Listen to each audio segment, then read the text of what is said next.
Hola, ¿qué tal amigos? Buenas tardes, bienvenidos y bienvenidas sean todos ustedes una vez más a esta su revista semanal Los Defensores, donde cada semana llegamos a sus hogares para compartir con ustedes información de muchísima calidad. Los Defensores, al igual que el país, está de fiesta, porque un día como mañana se cumple un aniversario más de vida republicana en este país. 6 de noviembre, debió de caer el lunes, don Nelson. Bueno, buenas tardes, a los que están de tarde, buenos días a los que la ven de día y de noche a los que la ven de noche. Pero es que no tenemos suerte este año con los No, días para festivos. nada, Dios ¿Qué mío. puentecito perdimos ahí, eh? Sí, hombre. Debió caer martes. No, para que los arrastraran hasta el lunes. Sí, tú Bueno, sabes que aquí también. Sí, sí, sí, sí, los sí. ricos se van de resort el jueves Exacto.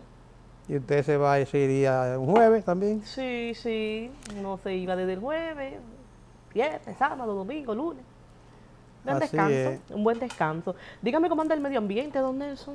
Bueno, usted sabe cómo está la meteorología dominicana, que esta semana ha sido muy graciosa como la antepasada, con la pasada y la antepasada. Hay una vaguada en altura, hay también algunos disturbios atmosféricos en el trópico, especialmente en la península de Yucatán acaba de pasar una pequeña tormenta que no hizo gran cosa, por allá por Cancún, por Bélice, pero aquí ha habido muchos reflejos y muchas lluvias. Es casi raro el día que, por ejemplo, en el Distrito Nacional no caiga un buen aguacero. También Santo Domingo Norte, el Gran Santo Domingo ha sido bendecido con eso. Aunque para desgracia de algunos que viven a orillas de cañadas y ríos y aquellos que viven debajo de accidentes terrestres, o sea, que hacen las casas en las montañas y le queda la tierra detrás. Por ejemplo, por ahí Guaricano se derrumbó una tierra y casi mata a una familia. O Ay, sea Dios que mío. cuando la tierra se ablanda y llueve mucho, es un problema. También del medio ambiente tenemos que estar celebrando que haya ganado Lula da Silva en Brasil. ¿Y qué tiene que ver Lula da Silva con el medio ambiente? Tiene mucho que ver con el medio ambiente. Usted sabe que la Edifíqueme. selva amazónica, y me gustaría que si el amigo Elvi me puede poner algunas imágenes de lo que estaban haciendo la gente, no Bolsonaro, sino la ultraderecha de el Brasil, estaba acabando con la selva.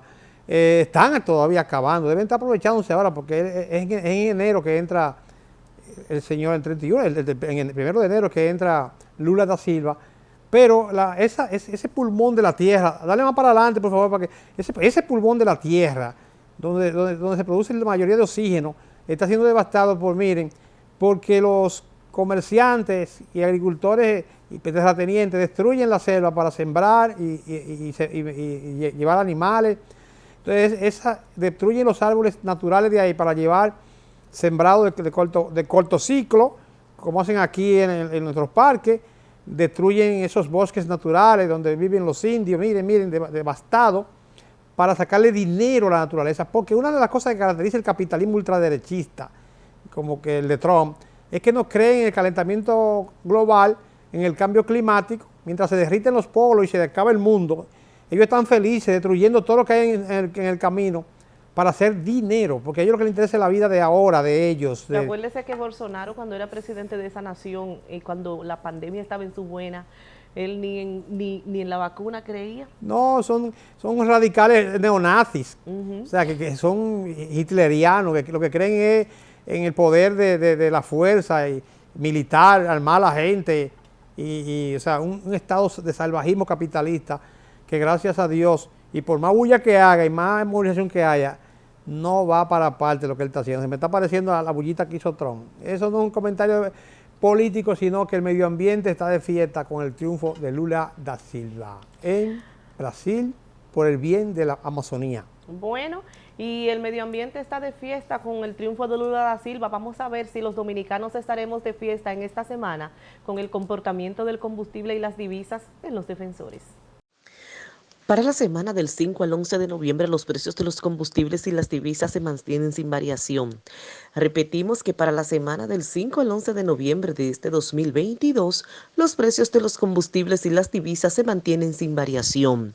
Este es el comportamiento del precio de los combustibles y las divisas para la semana del 5 al 11 de noviembre. Bueno, señoras, luego de ver el comportamiento del precio de los combustibles y las divisas, nos vamos al resumen de noticias a una pausa comercial.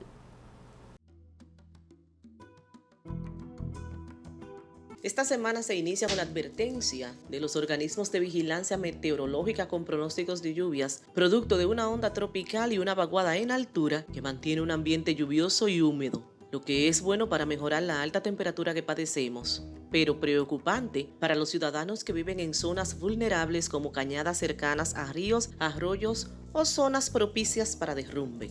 En medio de un ambiente de inseguridad y violencia criminal, el gobierno anunció la puesta en ejecución del programa País Seguro en Santo Domingo Norte. Esto como otro intento para frenar la ola de violencia y delincuencia que se vive en la zona de San Felipe y Punta Villamella, lo cual en los últimos meses se ha convertido en tierra de nadie. Y en ese mismo ámbito nos trasladamos a Santiago, donde una nueva vez la violencia cobra otra vida y tocó el turno al folclorista y maquillista Víctor Daniel Herarte, Vitico Herarte, quien fue encontrado muerto en su residencia en el sector Los Jardines del Embajador en Santiago, y las autoridades aún investigan el hecho. Un hecho que no se puede quedar de lado es la cantidad de personas desaparecidas en el país, que luego aparecen muertas en circunstancias que las autoridades deben investigar y explicar a la ciudadanía. Este hecho cada día se torna más preocupante y que llena de terror y ansiedad a los ciudadanos. Y como si se tratara de una película de terror, fue encontrado muerto la noche de este pasado jueves el joven Jesús Cuevas, quien tenía alrededor de un mes desaparecido. Su cuerpo estaba dentro de un tanque de agua tapado con una funda negra. La política del patio se calienta. Esta semana los representantes de las diferentes organizaciones políticas firmaron un acuerdo para respetar la ley electoral. El hecho sin precedentes se llevó a cabo en la sede de la Junta Central Electoral, donde los presidentes del Tribunal Comicial Román Jaques advirtió a los que irrespeten el rubricado acuerdo. Los principales partidos de oposición solicitaron que la Junta tome control con el tema de las actividades y promociones del gobierno, de las cuales dice que están usando la figura del presidente Luis Abinader con fines electorales, acusándole de estar haciendo campaña con los recursos del Estado, con mítines reeleccionistas montados, además del uso de vallas promocionales que lo promueven con su imagen. Mientras tanto, el líder del partido Fuerza del Pueblo, Leonel Fernández, continúa con su agenda de visitas, amarres y juramentaciones, por lo que se trasladó este fin de semana a Santiago de los Caballeros a cumplir con una apretada agenda de reuniones con empresarios, sectores sociales y dirigentes políticos de la ciudad corazón. En el ámbito internacional, Jair Bolsonaro en un pequeño discurso afirmó que respetará las leyes y la constitución de su país, pero no reconoció el triunfo de su adversario,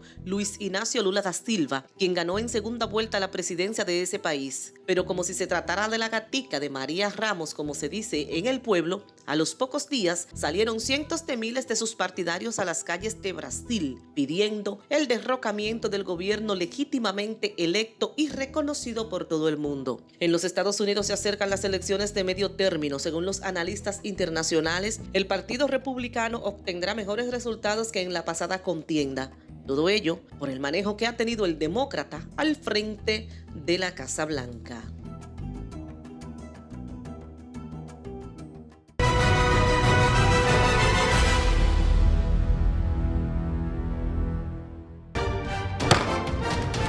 La Cámara de Diputados realizó una ardua labor que incluyó visitas al exterior, recibimiento de personalidades y la aprobación de iniciativas de ley como parte de su rol en beneficio del desarrollo del país. Alfredo Pacheco y una comisión de diputados visitaron New Jersey, Rhode Island, Massachusetts y Nueva York en Estados Unidos, donde constataron la importancia de la diáspora y concluyeron que hay que prestar más atención a los dominicanos en el exterior. Además, fue recibida la ex vicepresidenta de Costa Rica, Epsi Campbell Barr, para buscar una política de desarrollo conjunta en materia de derechos y de igualdad de género. Y la de Tecnología de la Información y Comunicación trató el tema de la ciberseguridad con el senador español José Cepeda García de León, así como Iván Félix de la Procuraduría Especializada contra Crímenes y Delitos de Alta Tecnología, y con el encargado de ciberseguridad del DNI, Piero Albigini. Otras 22 comisiones trabajaron activamente. Cámara de Diputados de la República Dominicana.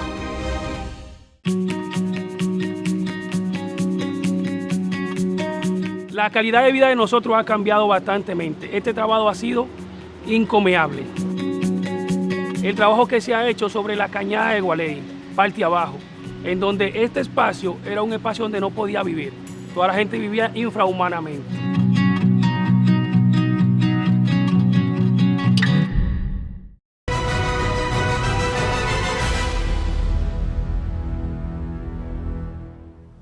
Bien, amigos televidentes, retornando con el contenido de esta su revista semanal, vamos a desglosar algunas de las informaciones ocurridas en esta semana, que ha sido una semana que ha estado como el barlovento, entre altas y bajas. El pasado jueves la Junta Central Electoral firmó un pacto con los partidos políticos para que cumplan la ley de partidos. Señores, esas son cosas que solamente se ven en el patio aquí en República Dominicana, donde el presidente del organismo comicial tiene que pactar con los partidos y firmar un acuerdo para que los partidos cumplan la ley. ¿Y dónde que estamos? Bueno, eso ocurre porque el primer violador de la ley se llama el Estado Dominicano, el PRM y nuestro querido presidente Luis Abinader. Sí, pero es que amén de eso, Román Jaques está ahí como presidente de ese organismo. Es para hacer cumplir la ley. Ay, ¿cómo le llama la atención a él, el Abinader? Entonces, resulta que los partidos tampoco son ni tontos ni perezosos. Porque si usted va a una actividad supuestamente a inaugurar un parquecito de por ejemplo, un municipio, como lo ha hecho el presidente, y le llevan 30 guaguas de diferentes ciudades, a decir 4 más, con unos cartelones hechos muy lindos en coroplast de alta resolución, que cada uno debe costar unos 500, 600 pesos, más el picapollo y el pasaje de esa gente. Cada persona te va a salir como a 1.500 pesos. Entonces, ¿ese dinero de dónde sale? Entonces, eso es campaña reeleccionista con los fondos del Estado. ¿En los partidos qué hacen? Que también hacen sus acciones. La Fuerza del Pueblo hace sus juramentaciones y se llenan las calles alrededor de los locales donde van, aunque la Fuerza del Pueblo ha dicho que está en proceso de construcción, juramentaciones y afiliación. Lo propio hacen otros partidos, como el PLD, que hizo una primaria con un nombre encubierto de que consulta, pero la Junta le prestó las máquinas y las escuelas, se las prestó el gobierno para hacer la famosa consulta que está fuera de la ley también. De Una manera pregunta tal, que yo le voy a hacer a usted, y escúcheme que le interrumpa, ¿para qué la Fuerza del Pueblo pidió 48 horas para analizar lo que iban a firmar en la mañana del pasado jueves? recuerde que la Fuerza del Pueblo tiene estructura nueva y tenía que juntarse en su dirección política, que lo hizo hace 4 días, 2 días antes de esa resolución, de ese pedido de la Junta, y ellos ahí no se toman decisiones por mandato del presidente Fernández, sino que ellos deliberan en su estructura y escuchan las diferentes posiciones y llegan a conclusiones. Recuerde de nuevo que ese partido es una fusión entre una facción, entre una parte del PLD que se fue y un partido de centro izquierda, izquierdita, que era el PTD, que tiene gente que son muy, pero muy brillantes ahí, Bueno. incluyendo su principal mentor, que es el secretario general, Antonio Florian Peñita, un hombre no vidente, pero con un cerebro con más visión que la mayoría de los ojos de los políticos dominicanos. Yo me he quedado frisada con la frase suya. En la Fuerza del Pueblo no se toman las decisiones por el presidente, sino que se consensuan. Sí, pero los de la acera de enfrente dicen que él es un caudillo. No, porque como aquí estamos impuestos como aquí estamos impuestos a eso, a que cuando, por ejemplo, en el PRM es lo que diga Abinader, por ejemplo, en el PLD es lo que diga Danilo, aquí creen que ya todos los partidos son iguales. Y déjeme decirle que no para sorpresa de nadie, sino por información, en la Fuerza del Pueblo no se toman decisiones que sean unipersonal, cuando son de características tan complicadas como por ejemplo eso. Mira, hay un muchacho que se llama Manuel Crespo, que tenía hasta un partido hecho y se fue con Leonel, que es brillante, tiene su propia cabeza. Ahí tiene una Tanael que es brillante, tiene su propia cabeza. Y usted lo busca, Cuascu Weber, que fue mi profesor de sociología cuando yo estudiaba comunicación social en la UCE. Rodolfo. Sí, Rodolfo Cuascu Weber, que me dio sociología, óigame, cuando yo tenía 19 años, que yo estudiaba en la UCE en San Pedro. Es un genio, es parte de ese partido. Entonces ahí se debaten los temas. Joaquín Jerónimo, un brillante político y arquitecto. O sea, te quiero decir que realmente ese partido tiene mucho futuro por eso, porque se deliberan los temas en una estructura de pensamiento, lo que llama inteligencia colectiva corporativa. Mire, donde Donde no reinó mucho la inteligencia colectiva, corporativa e informativa fue en la circunscripción número 2 en esta semana, con un impasse entre algunos miembros del PLD y la Fuerza del Pueblo. Unos acusan a que esos dirigentes de la Fuerza del Pueblo se devolvieron para el PLD. Desmenúceme usted ese tema, que lo domina más que yo. No, lo que pasa es que comenzamos con el comentario de manera incorrecta. No fue un grupo de dirigentes, es una persona cuyo nombre se llama, es que lo han puesto importante. Yo decía que no valía la pena hablar de eso, pero ya que PLD se propone hacer campaña con un elemento que se llama Danilo, un señor que se llama Danilo Fernández, que vive en lo que llaman el Guacamayo de Cristo Rey. Primero se fue con Elías para el PLD, después se fue con Rafael Paz, vino del PLD con Rafael Paz, ¿verdad? Y Rafael Paz lo trajo en una lista de propuestas para gente que podían ser de la dirección central. A él lo propusieron, pero nunca lo confirmaron, no está en la Junta. Y entonces después él va a la comisión barrial de Rolfi Rojas a ver si lo aceptan en el PRM. Ahí lo marean y no le dan nada. Entonces se va con Alejandro Montá al PLD y usan esto. Por eso tiene más de 3 meses que estaba en eso. Ahora el PLD está cogiendo eso para decir que se está desgranando la Fuerza del Pueblo en la circunscripción número 2, cuando eso es pura mentira, porque en la circunscripción número 2 la Fuerza del Pueblo ya tiene 131 direcciones medias, contra 42 que tiene el PLD. Tiene los únicos diputados que tenía el PLD se fueron con la Fuerza del Pueblo, que son Tobías Crespo y Lourdes de Cerulle. El regidor más importante, que es el regidor Francis Hernández, se fue del PLD y también se fue para la Fuerza del Pueblo. La mayoría de los dirigentes importantes del PLD de antes, en la circunscripción número 2, se fueron para la Fuerza del Pueblo. Entonces, con este señor lo que están haciendo es un circo mediático, como para decir, ay, después que pasó la consulta se está desgranando la Fuerza del Pueblo, y eso es totalmente falso. Se lo estoy diciendo porque conocemos muy bien la estructura. Y ahí, en la encuesta más reciente que se hizo, el PRM tiene un 31% en la circunscripción número 2, el PLD tiene un 25%, y la Fuerza del Pueblo tiene un 25%, y el PLD un 16%, porque es que la estructura de ahí de la Fuerza del Pueblo es la más compacta que hay, diría que en la capital. En el Gran Santo Domingo, el PLD está por debajo de la Fuerza del Pueblo hace mucho tiempo.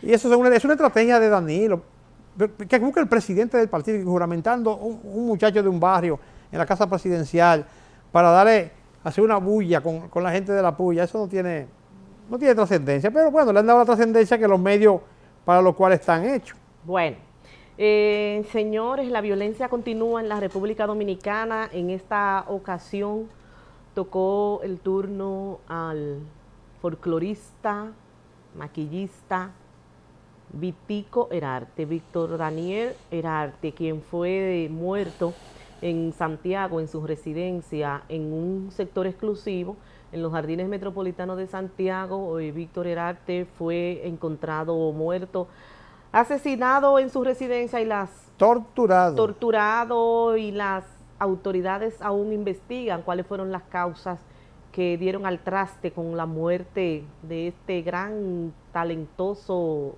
hombre de vida muy fructífera y que aportó mucho a la cultura a través del carnaval de la República Dominicana y sobre todo en Santiago. Vitico Herarte era el carnaval. Vitico Herarte era uno de los principales floristas, el único que pertenecía a la Academia Mundial de las Flores. Wow. Vitico Herarte, el único. Y ahí mismo, en ese mismo orden. Y en ese mismo orden, señores, lo ocurrido en Moca. Ay. En la provincia de Moca el pasado jueves, donde 4 hombres fuertemente armados asaltaron a una cooperativa de servicios de la ADP. Bueno. No hay forma de explicar, ni de que expliquen, ni de que las autoridades le expliquen a uno. Eso es percepción, dicen ellos. Eso es mentira. Ya no se está utilizando el discurso de la percepción. El discurso de ahora es que los hechos de violencia continúan en aumento porque los medios de comunicación lo difunden mucho. Oye, eso. Mientras tanto, usted tiene que andar, yo no quiero salir a la calle. A propósito de la calle, ¿cuándo que salen los muchachos para la calle al famoso censo? Este 10 de noviembre el inicia día el 10. Censo Nacional de Población y Vivienda. Los vinchos están parados en dos patas porque ellos dicen que a través de ese censo se piensa darle papeles o otorgar ciudadanía a 1,5 millones de haitianos. ¿Cómo? Según Vinicio Castillo Semán, mejor conocido como Vinicito, dice que eso es lo que se esconde detrás del censo. Ay, Padre Hay santo. muchas preguntas en el censo de las que han salido en las redes que yo no sé si deben de ser respondidas, porque yo no sé para qué yo tengo que poner mi número de cédula en una hoja del censo. Ay, Yo no sé para qué yo tengo que poner de qué nacionalidad yo soy o de qué nacionalidad yo vengo. y lo que se llaman Juan Pablo Duarte, Yamaha y Suzuki, ¿cómo Pero van a lo ver? más importante que yo quiero llamar la atención en el minutito que nos queda, nosotros que tenemos nuestros padres en la casa, tenemos que concienciarlo para que tengan ojo visor, porque pueden pescar en ríos de huerto y pueden venir personas con chaleco del censo, Con carnet con falsificado. carnet falsificado y atracar. A mí en mi casa no van a entrar. Entonces, hay que ver qué medidas se toman, porque la delincuencia siempre va delante de las autoridades. Ahora sí, nos vamos a una pausa comercial.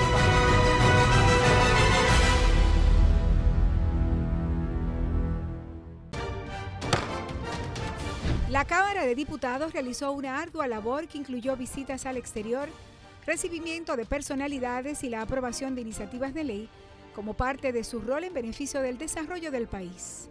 Alfredo Pacheco y una comisión de diputados visitaron New Jersey, Rhode Island, Massachusetts y Nueva York en Estados Unidos, donde constataron la importancia de la diáspora y concluyeron que hay que prestar más atención a los dominicanos en el exterior.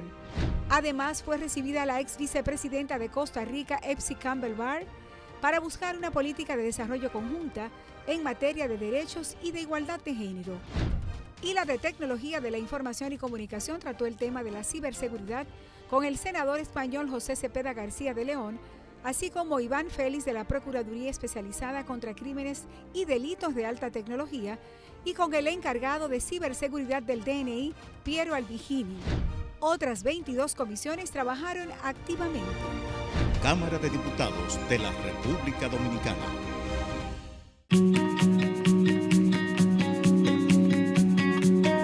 La calidad de vida de nosotros ha cambiado bastantemente. Este trabajo ha sido encomiable.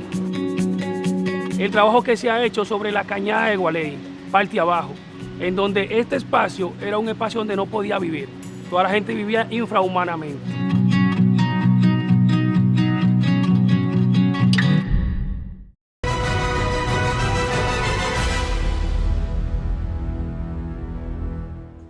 Bueno, señores, luego de esta pausa comercial retornamos con el contenido de esta su revista semanal Los Defensores. En esta semana vamos a repetir una entrevista o una interesantísima conversación que sostuvimos hace varios días con el politólogo Juan González. Con él debatíamos sobre la situación de Rusia y Ucrania, y a solicitud de muchos de nuestros televidentes vamos a repetir el contenido de la misma para el disfrute de cada uno de ustedes en sus hogares.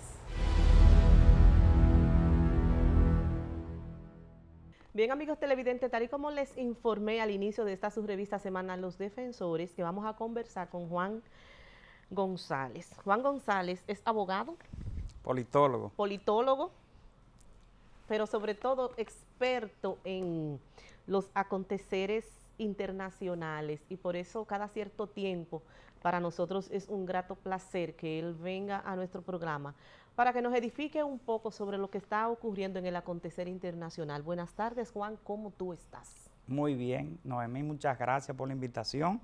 Es un honor estar aquí acompañándole en este prestigioso programa Los Defensores. Juan, aquí la gente en los últimos días ha estado muy atento a lo que está pasando en Haití, y nos hemos olvidado que la guerra entre Rusia y Ucrania, todavía el conflicto se mantiene latente. La otra vez, cuando tú viniste hace unos cuantos meses, yo te preguntaba, específicamente este conflicto inició 24 de febrero. Correctamente. Yo te preguntaba que si este era el inicio de la Tercera Guerra Mundial, y tú me dijiste que no se podía exagerar. vuelvo y te pregunto, ¿será Rusia y Ucrania la tercera guerra mundial? Bien, bueno, hay que, justamente hace 60 años ocurrió la crisis de los misiles, un conflicto que estuvo al llevar al mundo a una tercera guerra mundial. Y en ese caso, iniciando con armas nucleares, porque justamente era la colocación de misiles nucleares en Cuba por parte de la Unión Soviética, y esto generó una tensión y una crisis internacional que llevó a un cambio incluso en la política.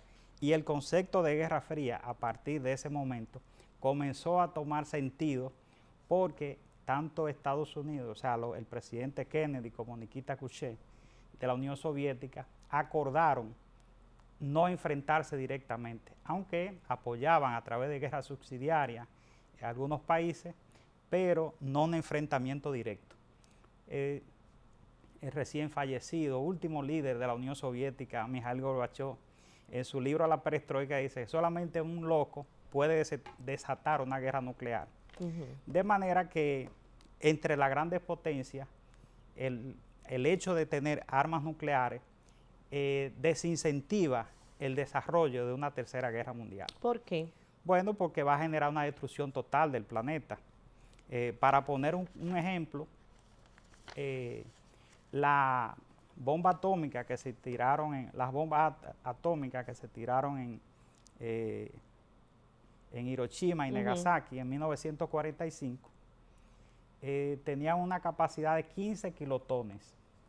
La mayoría de las armas nucleares que tienen tanto la Unión Soviética, tanto Rusia como Estados Unidos y las demás potencias nucleares, que en total son 9, tienen cada arma que poseen tienen 1000 kilotones o más. Es decir, la capacidad destructiva es sumamente enorme comparado con esas armas que se probaron en la Segunda Guerra Mundial y que devastaron las ciudades tanto de Hiroshima como de Nagasaki.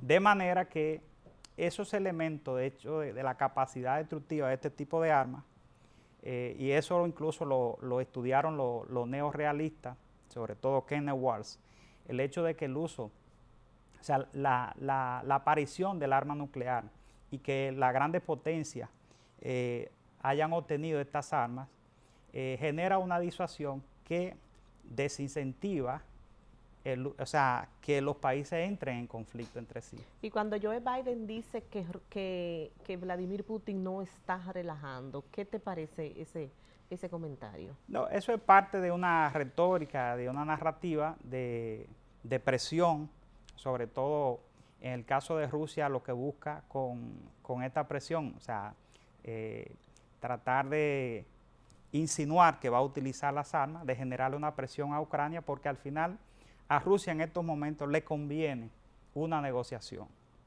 O sea, por ejemplo, una negociación, recientemente ha anexado 4 territorios de Ucrania: Donetsk, Lugansk, Zaporilla y Gerson, de manera que una negociación ya con estos 4 territorios anexados sería de una u otra manera parte de la negociación y beneficiaría a Rusia. Pero existe la intención real de Putin negociar para buscarle un fin a este conflicto. ¿Existe esa posibilidad de él querer dialogar? Putin ahora en estos momentos está dispuesto a negociar. Quien no está dispuesto a negociar, en primer lugar, es Ucrania, en el caso del presidente Zelensky, y Estados Unidos y los países aliados, como el caso del Reino Unido. ¿Por qué?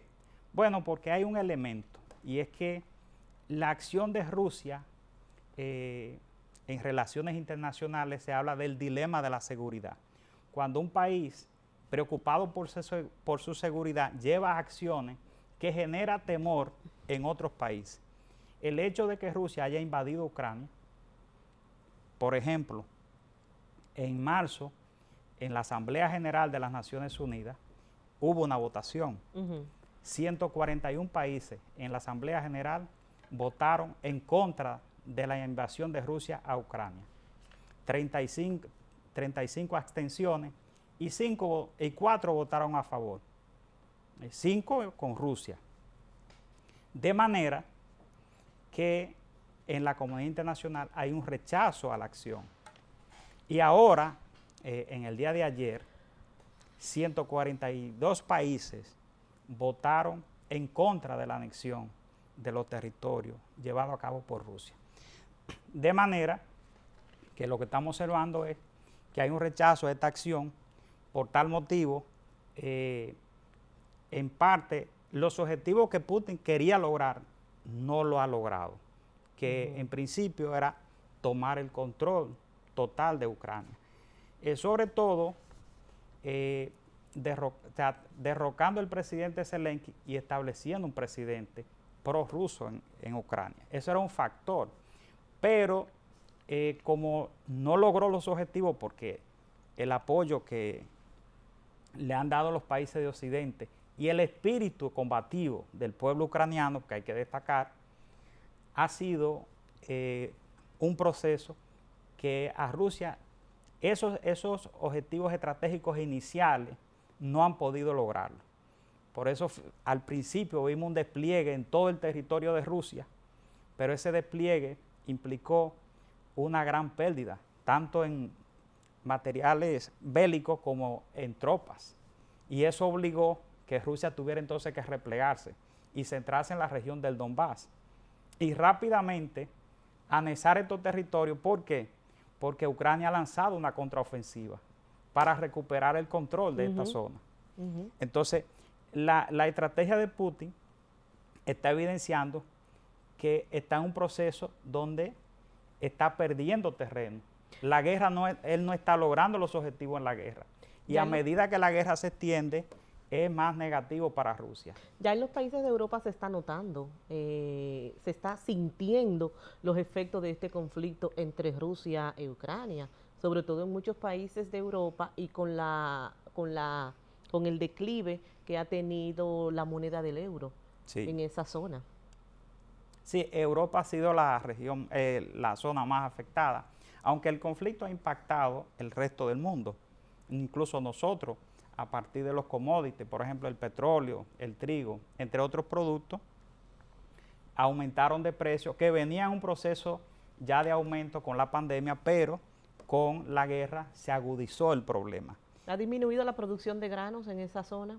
Sí, evidentemente, porque el conflicto de una u otra manera ha afectado la producción tanto en Ucrania como en Rusia, porque hay un conjunto de sanciones que se le han aplicado a Rusia y esto naturalmente que afectan, aunque quizá no como los países occidentales en principio esperaban que tuviera el impacto, pero afectan.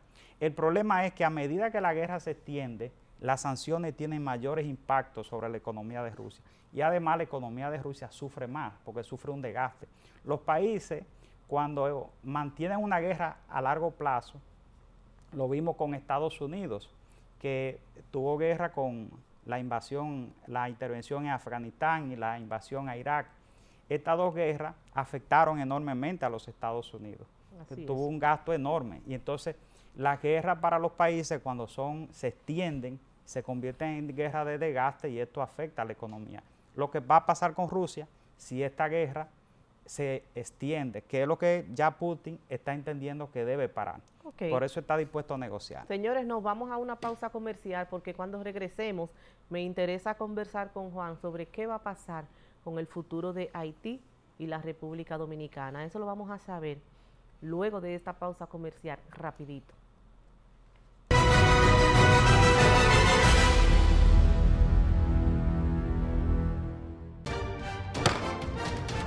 La Cámara de Diputados realizó una ardua labor que incluyó visitas al exterior, recibimiento de personalidades y la aprobación de iniciativas de ley como parte de su rol en beneficio del desarrollo del país.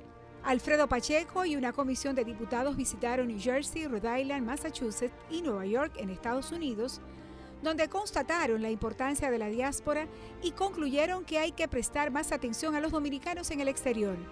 Además, fue recibida la ex vicepresidenta de Costa Rica, Epsi Campbell Barr, para buscar una política de desarrollo conjunta en materia de derechos y de igualdad de género. Y la de Tecnología de la Información y Comunicación trató el tema de la ciberseguridad con el senador español José Cepeda García de León, así como Iván Félix de la Procuraduría Especializada contra Crímenes y Delitos de Alta Tecnología y con el encargado de ciberseguridad del DNI, Piero Albigini. Otras 22 comisiones trabajaron activamente. Cámara de Diputados de la República Dominicana.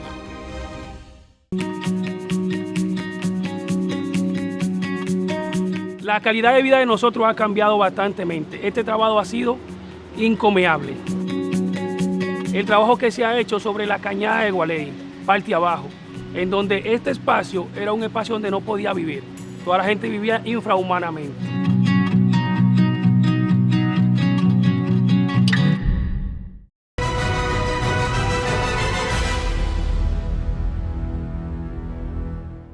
Bueno, señores, retornando con esta interesantísima conversación con Juan, quien es politólogo, hablábamos en el primer corte sobre los efectos de la guerra de Rusia a Ucrania, y antes de irnos a la pausa comercial, le decía que tengo que aprovechar su asistencia en el día de hoy aquí para hablar un poquito de la situación de Haití, pero antes de irme me dejó algo en el tintero que me dejó como media confundida, donde él me decía que la guerra de Ucrania y Rusia ya está comenzando a afectar a Haití. ¿De qué manera, Juan?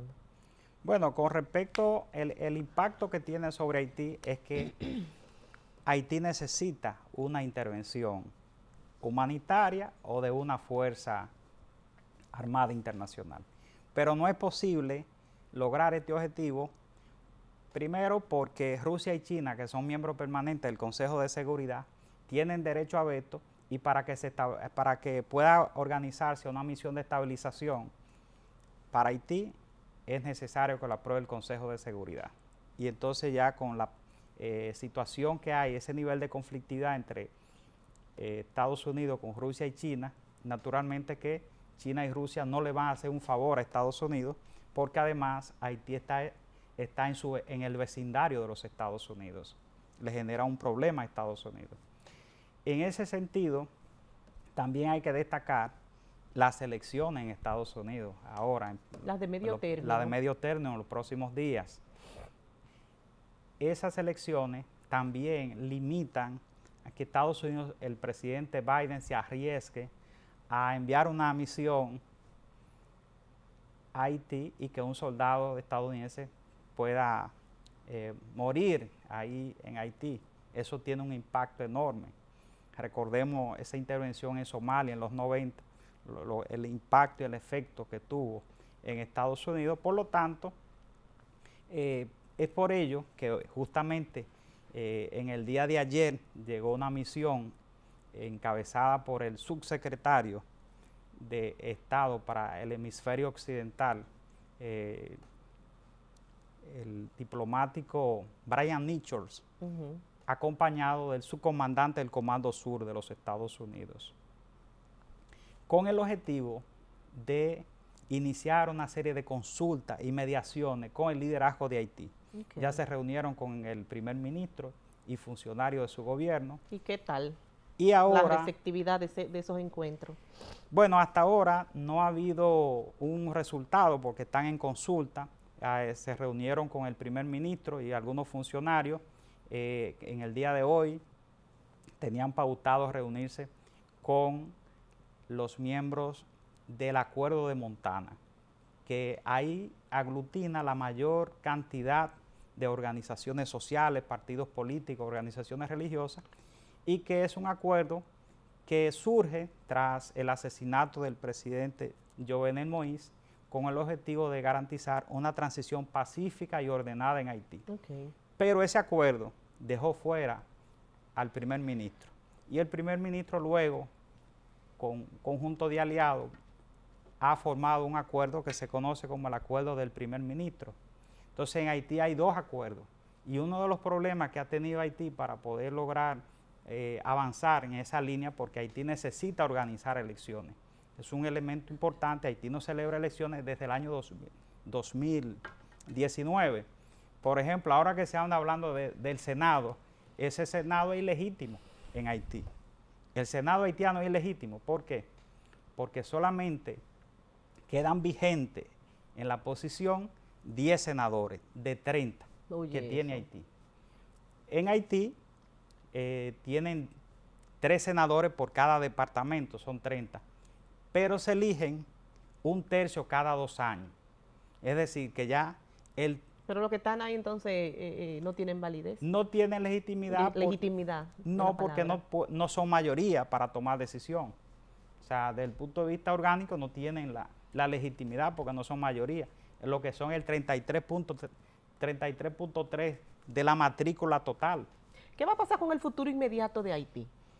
Bueno, el futuro inmediato de Haití es sombrío, o sea, no hay forma de entender qué va a pasar.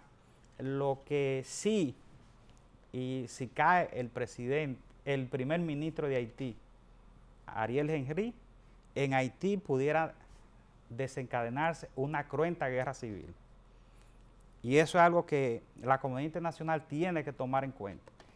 Fíjense que el primer ministro, Ariel Henry, que fue escogido por una misión de buenos oficios de la OEA, o más bien, la misión hizo una consulta con el liderazgo político haitiano, porque en ese momento, en el 2021, estamos hablando de junio del 2021, quien era primer ministro era Claude Joseph. Pero la oposición política de Haití le pidió al asesinado presidente Jovenel Moïse que cambiara el primer ministro. Entonces vino una misión de buenos oficios de la OEA, se reúne con el liderazgo político opositor y el nombre que sale a relucir es el de Ariel Henry. ¿Le hace daño o le beneficia esa injerencia de los Estados Unidos a la política de Haití? Bueno, lo que pasa es que en Haití los actores no han podido ponerse de acuerdo para tomar las decisiones, por lo tanto, entonces la comunidad internacional ha tenido que ir a resolver los problemas de Haití. Ok. ¿Y cuáles son los frutos que ha sacado la comunidad internacional que ha vivido metida en Haití y Haití todos los días más convulsa? Bueno, pero eso evidencia que hay un problema vamos a decir, un problema ya interno que no son ellos capaces de entender que tienen que ponerse de acuerdo para darle solución a los problemas. O sea, no es posible que Haití tenga más de casi 3 años y medio sin hacer elecciones. Sí. O sea, no es posible. ¿Se quedará entonces Haití en poder de barbecue, en poder de ese tigueraje, de ese desorden? Bueno, lo que pasa es que Haití también es un país como que tiene su, vamos a decir, porque si bien es cierto que las pandillas controlan una parte del territorio, no es que controlan el territorio total. Las pandillas se concentran mayormente en el entorno de Puerto Príncipe. Tienen mucho poder y hay muchos políticos vinculados a las pandillas. De hecho, Estados Unidos ha retirado visados a algunos políticos haitianos por la vinculación. Porque realmente las pandillas, quien más la promovió fue el asesinado presidente Jovenel Moïse. Sí, la utilizó como un instrumento de persecución política a la oposición. A partir de las huelgas que tuvo en el 2018, comenzó a utilizar la pandilla para perseguir a los opositores políticos. En los sectores donde le hacían una huelga, al otro día las pandillas iban y buscaban a los cabecillas de esa manifestación y lo mataban. Y eso fue una práctica que fomentó el asesinado presidente. O sea que por eso las pandillas tienen tanto poder, porque fueron impulsadas desde el gobierno. Y todavía hay sectores políticos que continúan dándole ese apoyo a las pandillas. Sí, no, evidentemente, y eso lo explica el hecho de que Estados Unidos le haya retirado el visado a varios políticos haitianos. ¿Las relaciones de nosotros con Haití cómo van a continuar? Bueno, son unas relaciones delicadas porque hay un vacío institucional en Haití que impide que nosotros podamos, como Estado, manejar unas relaciones estables. Eso es una dificultad. El presidente de la República está haciendo lo correcto, yendo a los foros internacionales a llamar la atención de la comunidad internacional para que vayan a auxilio de Haití. ¿Eso no sería un bulto, como para que digan que él no se quedó callado ante esta situación? No, es lo correcto, está haciendo lo correcto porque es lo necesario. O sea, República Dominicana es lo que tiene que hacer, llamar la atención de la comunidad internacional. Okay. Que vaya y vea la situación que hay en Haití. Lamentablemente nosotros somos los montesinos de esta parte de la isla. Bueno, los más afectados por los problemas de Haití. Bueno, señores, siempre es interesante hablar con Juan. Hemos llegado al final de esta interesantísima conversación con él, donde uno siempre se queda con más preguntas, porque él siempre tiene respuestas adecuadas. Y además está decirte que tiene las puertas abiertas de este canal para cuando tú quieras venir y deleitarnos con tu sapiencia. Muchas gracias, estimada Noemita. Es un honor para mí compartir con usted, con Nelson y con toda la audiencia de este programa. Bueno, señores, ustedes continúen con el contenido de esta subrevista semanal, Los Defensores.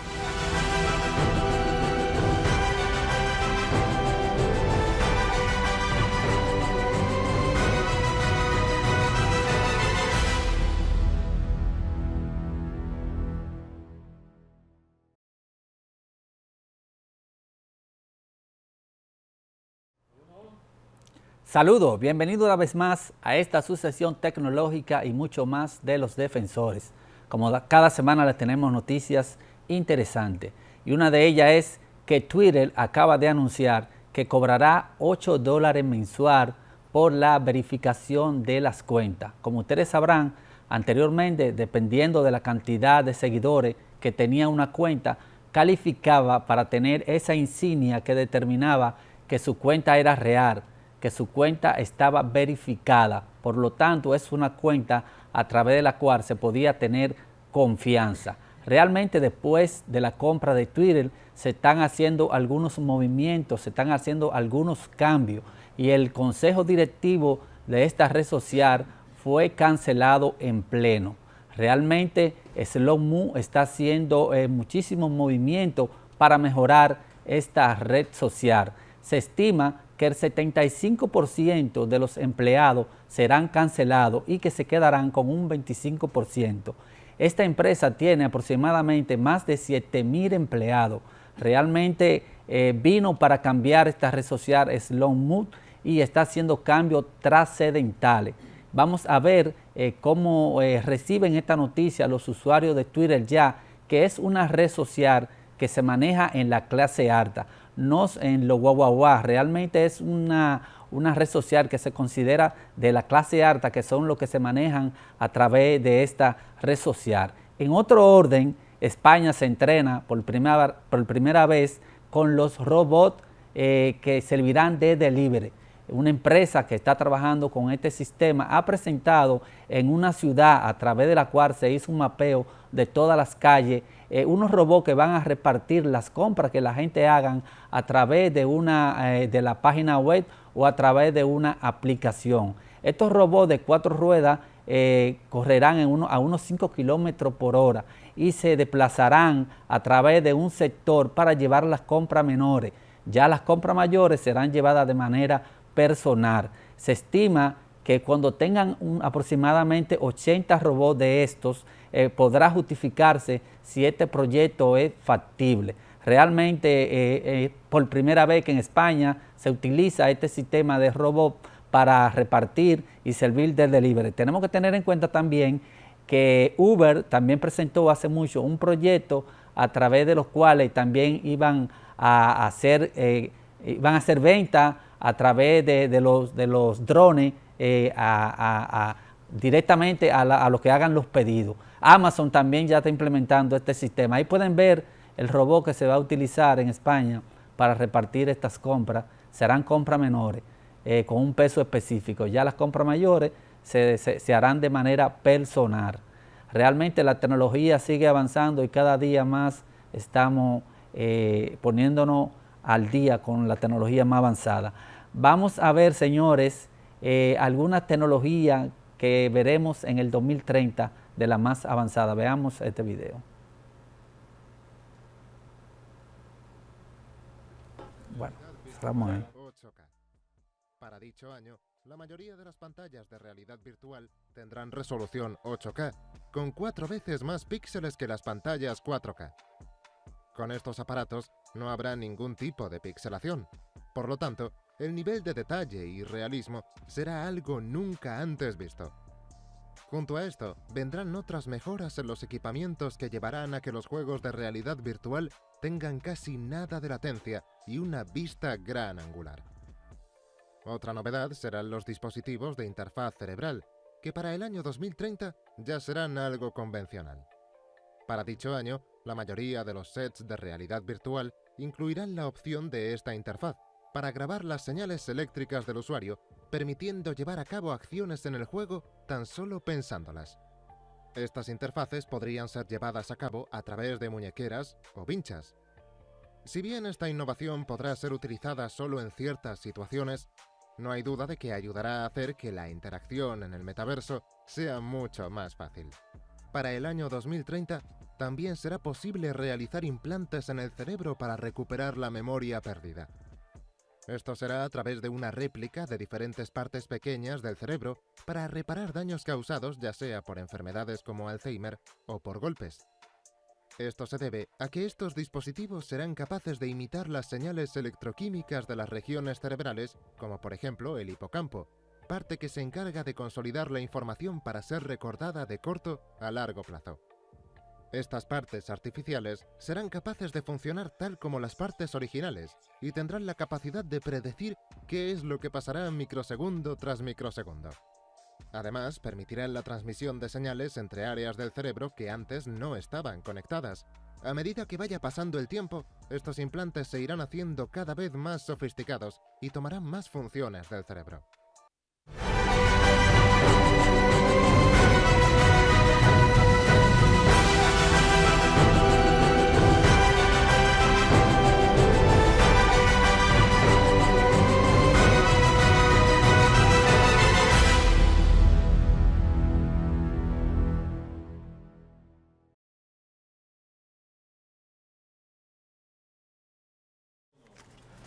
Bueno, señores, hemos llegado al final de esta su revista semanal Los Defensores. No hay tiempo para más. Usted tiene una cita con nosotros la próxima semana por aquí, por su canal 6, Canal del Sol. Si no tuvo tiempo de vernos a través de este canal, nos puede sintonizar a través de la plataforma de YouTube de Los Defensores o a través de Facebook. Para la diáspora que está en todos los Estados Unidos, a través de TV Hispanic. Haga bien, no mire a quién y alerta desde la próxima semana con los empadronadores del censo que van a visitar sus hogares. Ojo visor con esto. Bye, Siembre un árbol, siémbrelo.